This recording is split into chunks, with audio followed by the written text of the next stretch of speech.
it's time to do the work of trying to find the last slaveholder. Your goal should be to try to get as close to 1865 as possible. The closer you get to 1865, the more information you're gathering that puts your ancestors in a respective place and time and in a community that will help you research them prior to the 13th Amendment. The 1870 U.S. Census was the first one taken after the 13th Amendment, which abolished slavery.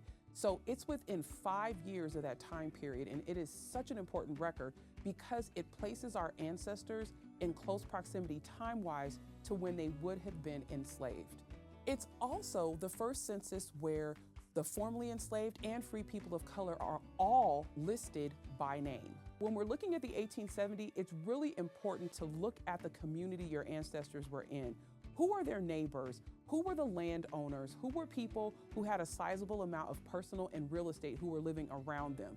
These may provide clues as to who their former slaveholders were.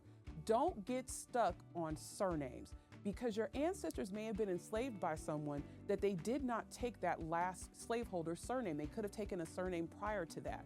Now, it's important to remember that 10% of the population of Black folks in the United States were free prior to the Civil War. So if there were 4 million enslaved in 1860, that means that there were 400,000 free people of color living in the United States. So you want to make sure that you validate whether or not your family were free prior to 1870.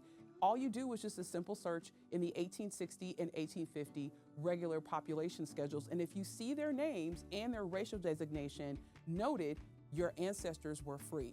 But if this is not the case, you're going to look at those white families with large amounts of real estate, personal estate, who are living near your ancestors, and you're going to validate whether or not they were enslavers prior to 1865.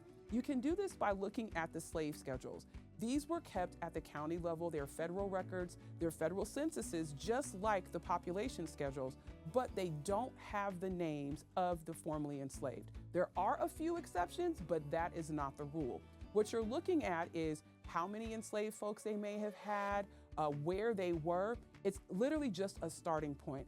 The network or community of your ancestors right after slavery ended is a super important one.